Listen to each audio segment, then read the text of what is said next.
tanggal 31 Juli 2025.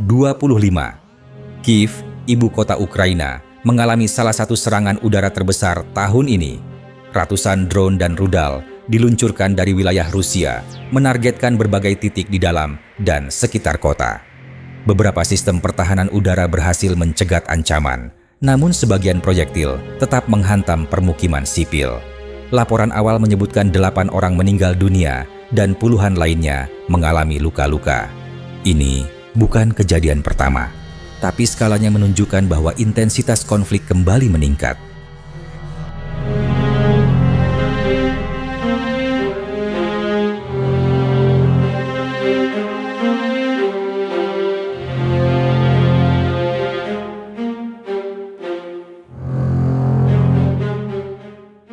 Di garis depan, pertempuran berpusat di wilayah timur Ukraina, terutama di Donetsk dan Zaporizhia. Pasukan Rusia mengklaim kemajuan di beberapa titik, termasuk di kota Chasiv Yar, sebuah titik strategis yang berada di jalur menuju Sloviansk dan Kramatorsk.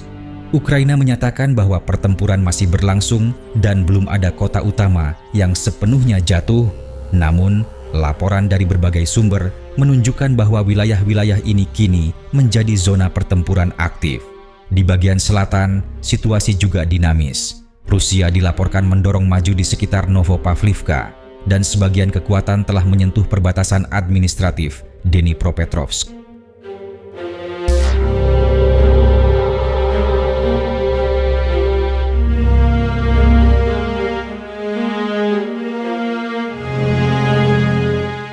Merespons situasi di lapangan, Ukraina memperkuat sistem pertahanan di sepanjang garis utara dan timur.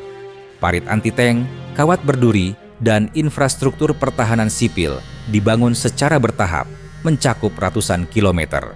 Sementara itu, strategi baru diterapkan untuk menjaga kelangsungan operasional jet tempur seperti F-14. Alih-alih mengandalkan pangkalan udara tetap, Ukraina mulai menggunakan unit logistik bergerak, memungkinkan pesawat berpindah lokasi secara dinamis.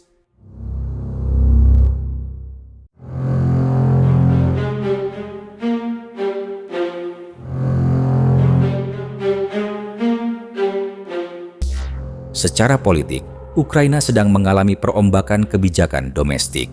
Pada pertengahan Juli, Parlemen Ukraina menunjuk Yulia Sviridenko sebagai Perdana Menteri yang baru, dengan prioritas utama di bidang ekonomi, industri pertahanan, dan reformasi struktural. Di sisi lain, pemerintah menghadapi tekanan publik terkait lembaga anti korupsi. Setelah sempat terjadi penolakan terhadap rancangan undang-undang kontroversial, Presiden Ukraina menandatangani revisi yang mengembalikan independensi lembaga pengawas negara.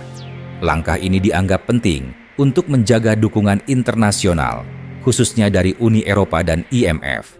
Secara ekonomi, tantangan besar masih dihadapi. Defisit anggaran tahun ini diperkirakan mencapai 40 miliar dolar Amerika Serikat dengan kebutuhan pendanaan tambahan yang signifikan untuk tahun-tahun berikutnya.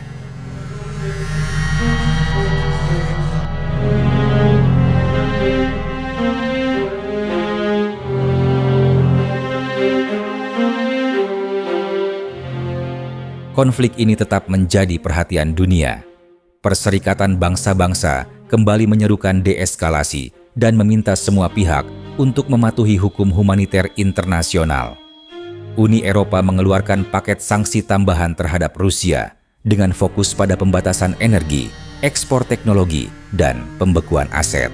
Sementara itu, Amerika Serikat di bawah pemerintahan Presiden Donald Trump memberi tenggat waktu sekitar 10 hari bagi Rusia untuk menyetujui gencatan senjata. Jika tidak tercapai, Washington mengancam akan memberlakukan tarif ekspor energi Rusia secara besar-besaran.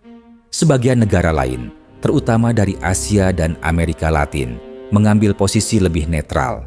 Mereka menyerukan dialog damai, tetapi menolak ikut dalam langkah-langkah sanksi atau aliansi militer.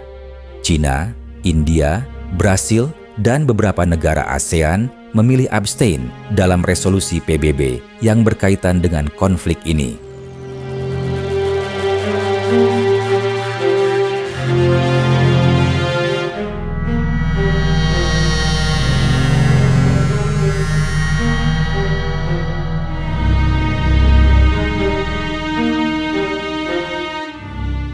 Ukraina menyatakan kesediaan untuk mengikuti putaran ketiga perundingan damai yang rencananya akan digelar di Istanbul.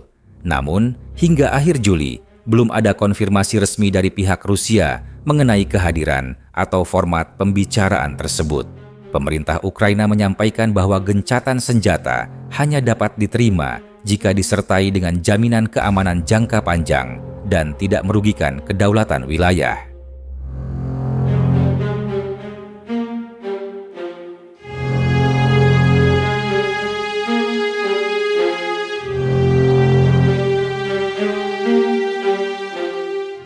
Perang ini telah berlangsung lebih dari 3 tahun.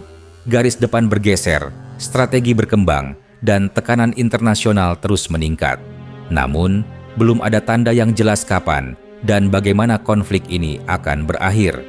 Yang pasti, semua keputusan, baik di medan tempur, di ruang sidang, maupun di jalanan ibu kota, akan membentuk arah politik dan keamanan kawasan ini untuk waktu yang lama.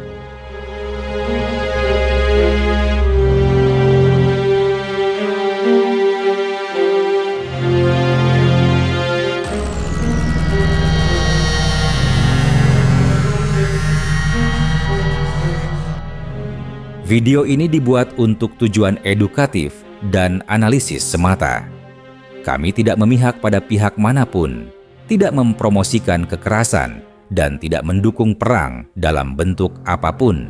Semua informasi yang disajikan bersumber dari laporan terbuka dan analisis geopolitik yang tersedia untuk publik. Tujuan kami adalah memberikan pemahaman yang seimbang tentang situasi global agar masyarakat dapat berpikir kritis dan bijak. Perdamaian, dialog, dan diplomasi adalah jalan terbaik untuk menyelesaikan konflik.